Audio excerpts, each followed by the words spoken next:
Chevella bus ప్రమాద ఘటనలో tipper యజమానిని ప్రధాన నిందితుడిగా పోలీసులు పేర్కొన్నారు. ఈ ఘటనలో A1 నిందితుడిగా అతన్ని చేర్చారు.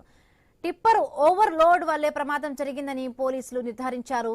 ఎఫ్ఐఆర్లో టిప్పర్ యజమాని లచ్చునాయక్ పేరును చేర్చారు. ప్రమాదం జరిగినప్పుడు యజమాని టిప్పర్లోనే ఉన్నట్లుగా గుర్తించారు. ఘటనలో డ్రైవర్ మృతి చెందగా లచ్చునాయక్ గాయాలతో బయటపడ్డాడు.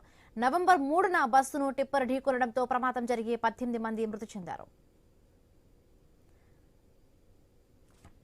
మరిన్ని పూర్తి అప్డేట్స్ మా కరెస్పాండెంట్ ప్రవీణ్ అందిస్తారు. ప్రవీణ్, చెవేల బస్ ప్రమాద ఘటనలో కీలక ట్విస్ట్ అయితే నెలకొల్తుంది. అయితే టిప్పర్ యజమాని ఎవరైతే ఉన్నారో ప్రధాన నిందితుడిగా పోలీసులు తేల్చేశారు. అయితే ఓవర్లోడ్ కారణంగానే ప్రమాదం జరిగినట్టు కూడా పోలీసులు నిర్ధారణకు వచ్చారు.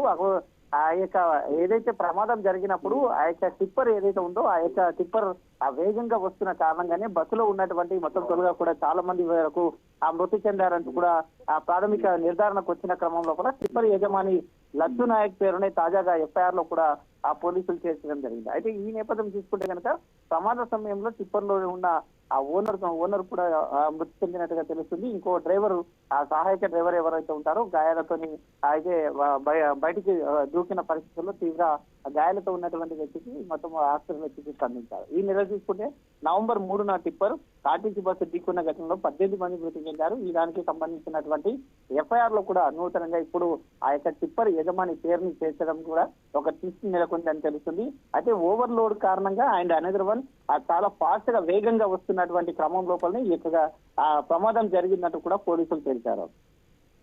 Right, thank you Praveen, thanks for the update.